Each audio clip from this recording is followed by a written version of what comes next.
Good day, grade 11 students. This is again Sir Peter, your general mathematics teacher. So, welcome to another exciting session in Gen Math, grade 11. So, for today's discussion, we will target the following learning competencies. We will identify the different types of data and classify a given set of data according to its levels of measurement.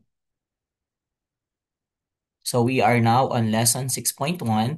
The title is Data and its Levels of Measurement. So have you ever wondered how news agencies report the number of people affected by a storm? Or how the teacher decides who needs a review after a test? All of these involve data, and today we'll explore on how statistics help make sense of numbers, turning them into meaningful decision. So our topic for today will help us determine data and its levels of measurement. So get your pens ready and your mind focused, and let's begin our journey into the world of statistics. So for our learning objectives for today, at the end of the session, you should be able to first define statistics, its categories, and its application in the real world. Second, we will identify the types of data and classify data according to its type. And third, we will identify the levels of measurement and classify data according to its level of measurement. So first, let us define the word statistics. But before that, let's start with the number 5. So in different branches of mathematics, 5 takes on different roles. In arithmetic, we use it as a counting number. Like say for example, 1, 2, 3, 4, 5. So we have 5 apples.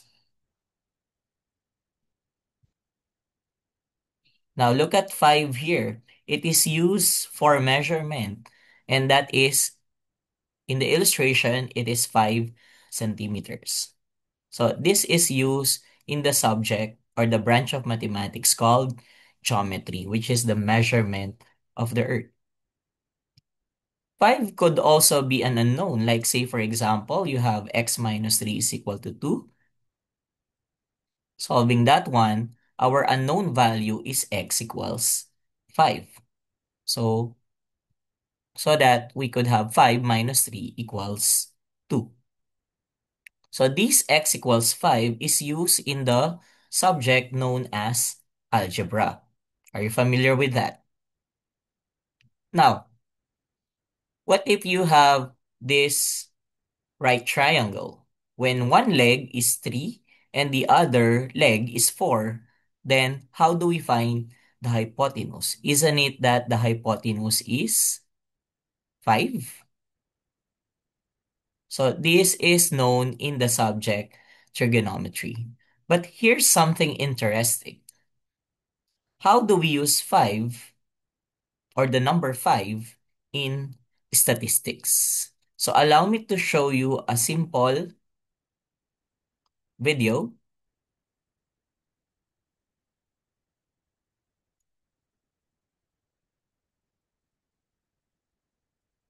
So I'll play this one. Baba mo yung gulong.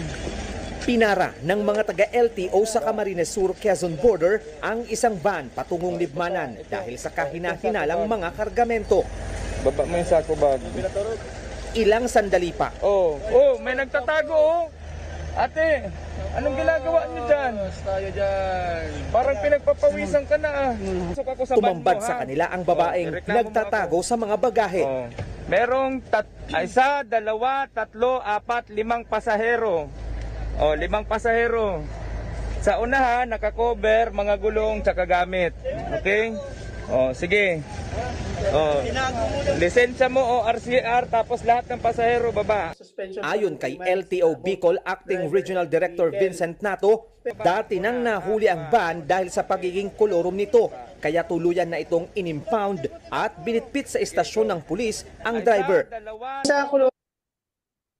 So, this video is um, courtesy of TV Patrol News and ABS-CBN news reports. So, based from the TV Patrol report, Baba authorities mo. found that there are 5 people hiding inside the van or the car.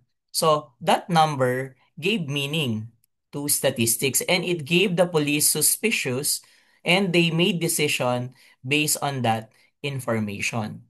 This is actually the essence of statistics. We turn numbers into meaningful conclusions that guide our decision making process. This is actually 5 in statistics. So I hope this makes sense how 5 takes different role in different branches of mathematics. And lastly, we have defined the number 5 in the subject statistics. So what is statistics? The word statistics comes from the Latin word status, meaning state affairs. It was first used by the ancient civilization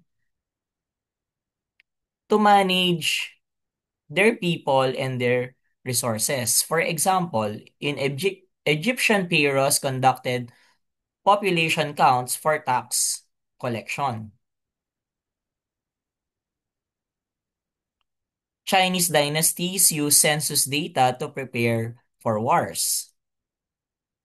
And the Romans kept detailed citizen records for taxes and military strength.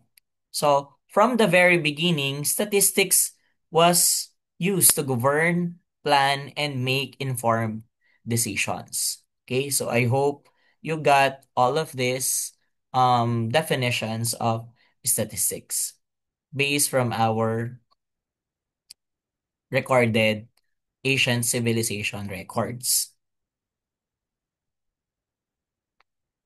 So going back with number 5 again, let's connect it. Let's connect the number 5 in statistics. So statistics is the science of conducting studies to collect data, organize data, present data, analyze data, and interpret data. In short, there are 5 processes that we connect with data and we use the acronym COPI. COPI means collection, organization, presentation, analysis, and interpretation of data. So for example, a teacher is considered a statistician because the teacher collects your quiz scores or exam scores and it is organized alphabetically, right? Presented in your class record. The male and the female are separated and you are alphabetically arranged based from surname.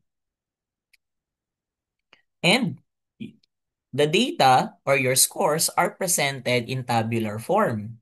So that's the presentation of data. It is divided into rows and columns. For the analysis, the teacher analyzes who will undergo proper remediation. And for the interpretation, you will be graded as whether you passed or failed the subject. So this result will help the teacher if you will be needing some remediation. So that's how a statistician works, both in the classroom and in the real world. So literally, a statistician is a professional that collects, organize, present, analyze, and interpret data, such as researchers who work in Okta Research, SWS Survey, and Pulse Asia Survey. Now, since all of these 5 processes are connected to data, let us define what is a data. Okay, so data is any factual observation, measurement, or record collected for analysis. So its singular form is datum or datum. So the data can come from experiments, observations, surveys, or investigations. And when analyzed, it becomes useful knowledge. So let us give some of the importance of data. So for example, if the data collected is the quizzes or the scores from your online quizzes such as 8 over 10, 15 over 10, etc. So the teacher identifies who needs help or who mastered the lesson. Now, if your data collected is your number of sleeping hours, such as 5, 6, or 4 hours, then the student learns that less sleep leads to lower quiz scores. Another example, influenza cases in public schools were suspended due to the spread of the virus. So since there are a couple of number of influenza cases as of now, so some local governments suspended their class for 2 days, some local governments suspended for 2 weeks, and so on. So remember that data becomes powerful only when we use it to make sense of the world around us. And when we use it in our decision-making process, then you already made data a powerful instrument. So do you remember how the government manages the COVID-19 cases? So they gave us policies and community quarantine restrictions, if you would remember that. So they will base those guidelines or policies of government based from the increasing number of COVID-19 cases. That's during the pandemic. So that's how important data management is. So in statistics, it is divided into two categories. The first one is descriptive statistics, and the second one is inferential statistics. So descriptive statistics is concerned with collecting, organizing, presenting, and analyzing numerical data. While inferential statistics is when you already analyze the organized data leading to your prediction or inferences. So meaning you are already drawing conclusions or make predictions based on the data. So that's inferential. So let's um have this activity in which you will identify each as descriptive statistics. So we will write DS or inferential statistics or IS. So we will also justify the following. Let's have the first statement. So in the given statement, 85% of the students spend 4 hours on social media such as Facebook, TikTok, and Instagram, and so on. So what do you think is the answer? Is this DS or IS? So correct. The answer is descriptive statistics because in here it summarizes the actual collected data, which is 85% of the students. Number two, based on the 30 students, most grade 11 students study 3 hours daily. So what do you think is this one? Descriptive or inferential?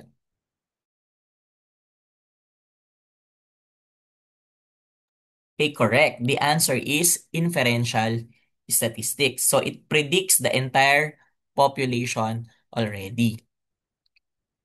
Let's have the third example. So students with enough sleep perform better in math. Is this descriptive or inferential? Very good. This is inferential statistics because it concludes a relationship. Okay, the relationship of the um sleep with um math scores. Let's have number 4. So 7 out of 10 students pass the examination. So the answer is descriptive statistics. So it simply describes the survey results. Number 5. The earthquake destroyed about 260 million worth of infrastructures. So what do you think is the answer? Correct. So this is descriptive statistics because it reports factual data. Let's have number 6.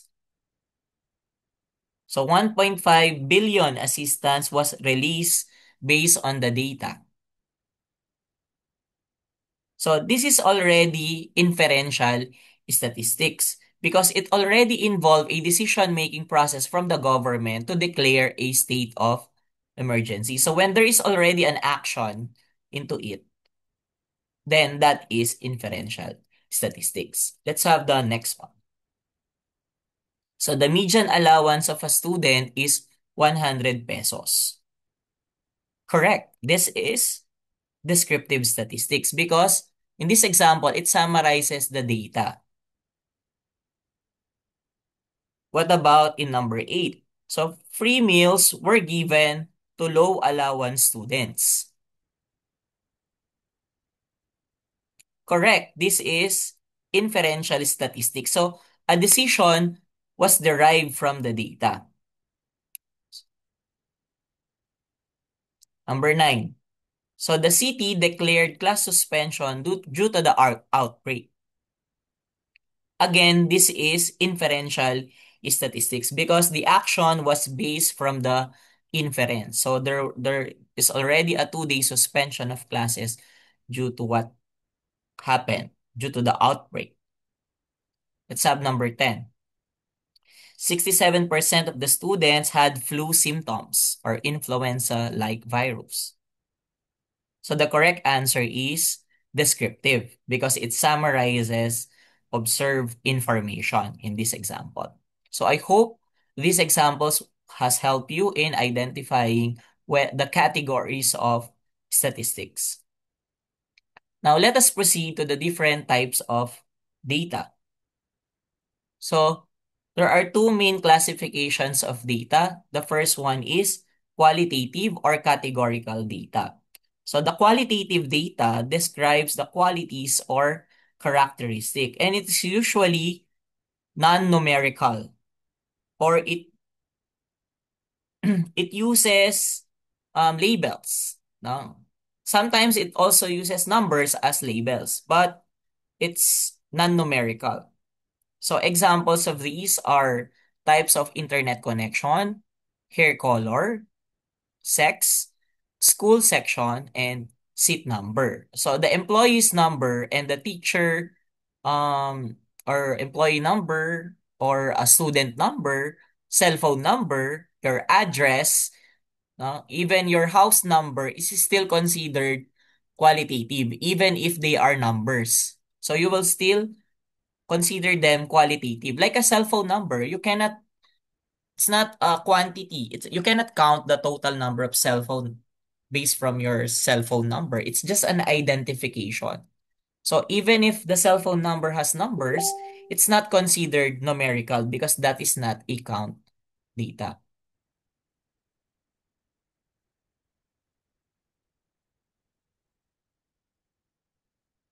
So for the next one, we have quantitative or numerical data. It describes numeric values that can be counted or measured. So we have two types of quantitative data, accountable data or a measured data. So based from that, we will now separate the two types of data. And these are the following. We have two types of quantitative data. The first one is discrete data. So discrete data are countable items, okay, such as number of students, cars, steps on a staircase. So for as long as it is countable, then that is discrete. And usually, it is a whole number or it is integral in value. For continuous data, these are measured quantities that may include decimals or fractions. So say for example, um, weight, time, temperature, height. Okay?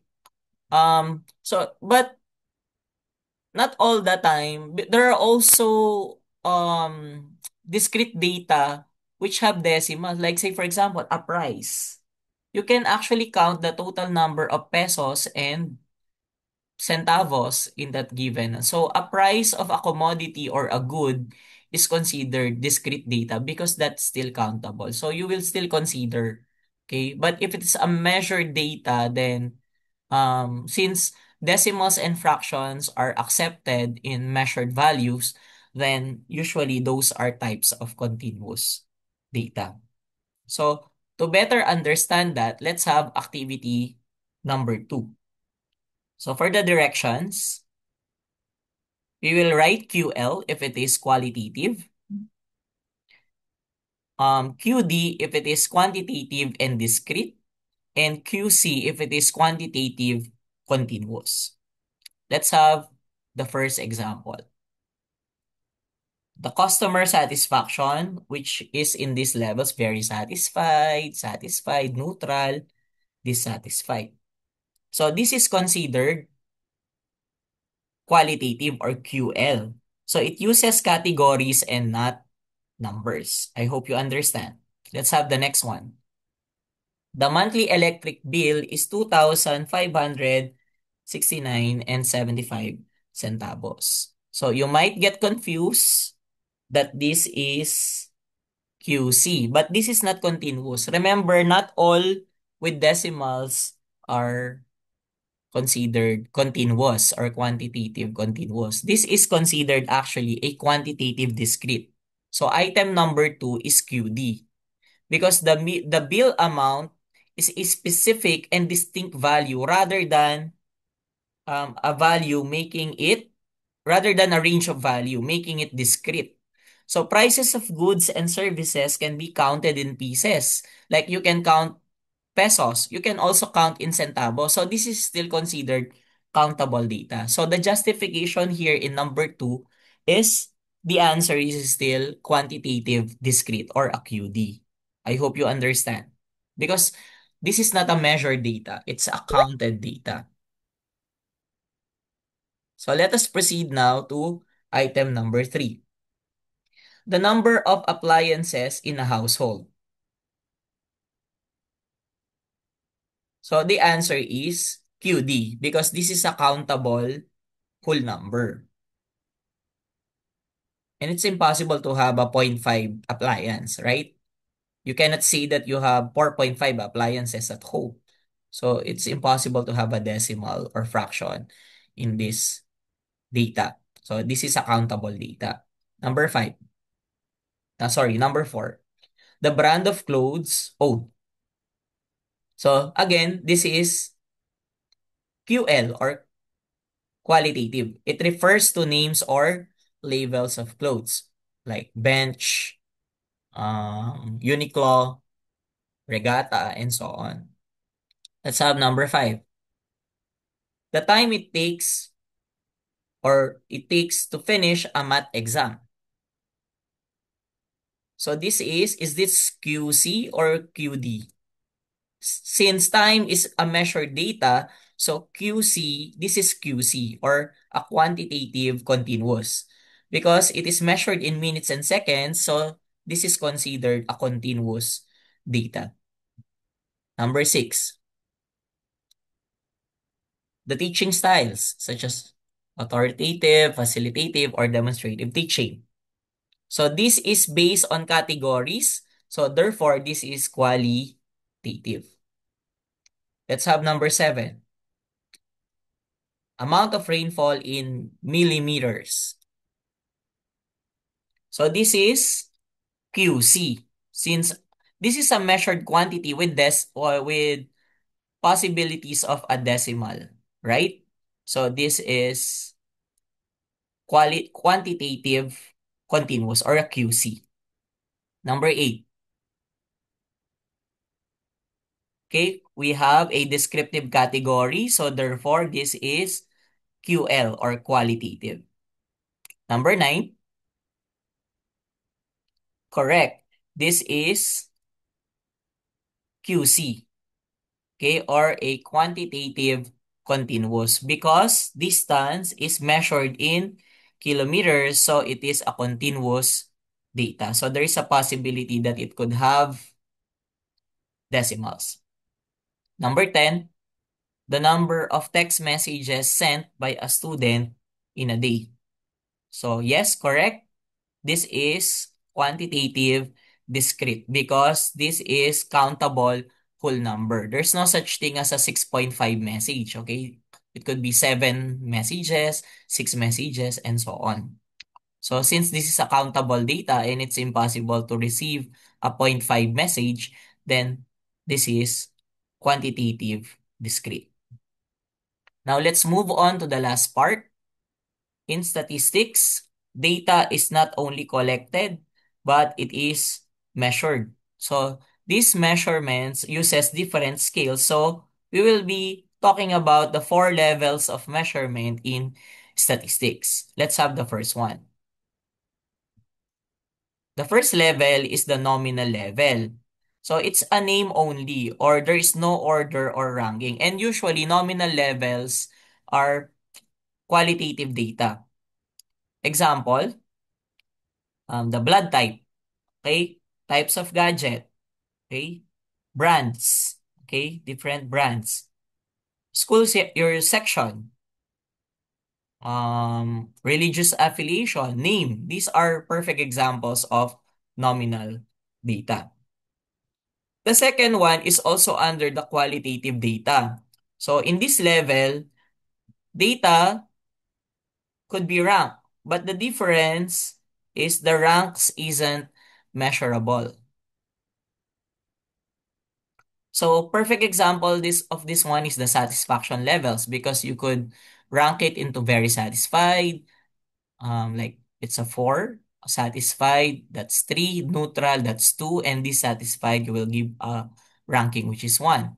Class ranking, a first, a second, or a third.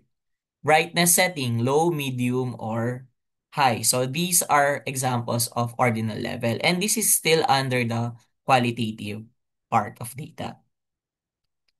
Now, for as long as it follows a certain order, like the teacher rank, okay, um, employee rank, in a teacher rank, you may have a teacher 1, teacher 2, teacher 3, teacher 4, teacher 5, teacher 6, master teacher 1, and so on. For the principal rank, we follow a principal 1, principal 2, principal 3, principal 4. So different government plantilla positions also have different ranks. Like say for example, if you work in DSWD, you have a social work 1, social work 2. If you work in DPWH, you could be an engineer 1, engineer 2, engineer 3, and so on.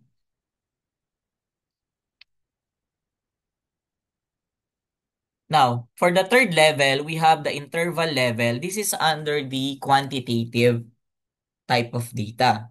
So, for the interval level, the numbers have meaningful difference but no true zero. So when we say true zero, zero does not mean absence.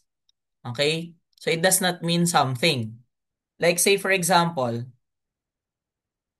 the change in a person's blood pressure during rest is 0 mmHg. So the change doesn't mean that there is an absence of blood pressure. So the zero does not mean zero here. A 0 degree Celsius in temperature, it doesn't mean that temperature does not exist. So zero doesn't mean absence of temperature. In an IQ test, if you got zero in an IQ test, it doesn't mean that you don't have an IQ. So zero does not mean no IQ. Pain rating, if you say zero, zero pain, it doesn't mean that you're not experiencing pain. But pain is a natural phenomenon, no, in our body. So if you're taking an attitude test and you got zero in an attitude test, it does not mean that you have a zero attitude. So that's an interval level. Zero does not mean zero. So there is no true zero in this type of level. Conversely, a ratio level has a true zero because in math, we say zero means none or zero means nothing. So it has all the properties of interval, but this contains a true zero. So a true zero would mean zero is nothing. Okay? So you can compare it using twice, half, or etc. Let's have an example. An age. If you have a zero age, then it means that you did not exist. If your attendance in grade 11 class is zero attendance, it means that you are not attending the class or you are not part of the master list. The money in your wallet, it means you don't have money if you have a 0 pesos inside your wallet. 0 hours of studying, it means you did not study at all. Another perfect example of that is height. If you are 0 centimeters, it means you do not exist. Weight. If if your weight is 0 kilograms, it means that you do not exist. Okay, a score. If you got a zero in a mathematics exam, then it means that you did not get a correct answer. So zero means nothing. If zero is true, then that is ratio level. And if zero is not true or it doesn't mean nothing, like in temperature, if you have a 0 degree Celsius, it doesn't mean that the temperature does not exist. So it's still considered interval. But for a ratio, zero means nothing. So it becomes a true zero. Now, to better understand that, let's have activity number 3. So we will identify whether it's nominal, ordinal, interval, or ratio level. Let's have the first one. The rooms labeled Lotus 101 to 302. So the labels, these are labels only and there's no ranking applied. So therefore, this is nominal. Again, this is a nominal level. Next. So we have places, first, second, and third. Obviously, it shows orders, but gaps and not measurable. So this is considered very good, ordinal. Teacher 1, teacher 2, teacher 7, etc. So this is hierarchical order by position of teachers. So therefore, this is ordinal. The clock time shows 0, 0, 0, 0 or 12 midnight or maybe 12 noon or a 0 o'clock. Does it mean that there is no time? So this is no true zero. So therefore, time is considered an interval measure or an interval level. Next, a low, medium, or high. Again, this is an ordered category and there's no measurable differences in here. So this is considered very good, ordinal. Let's have number 6. The height. Correct. This is ratio level. Because if you have 0 height, then it means you do not exist. Okay, so since there is a measurable difference, this is a ratio level. It has a true zero. Player 1, 2, 3. So these are labels only for identification. So again, this is nominal level in number 7. The weight of a grade 11 student.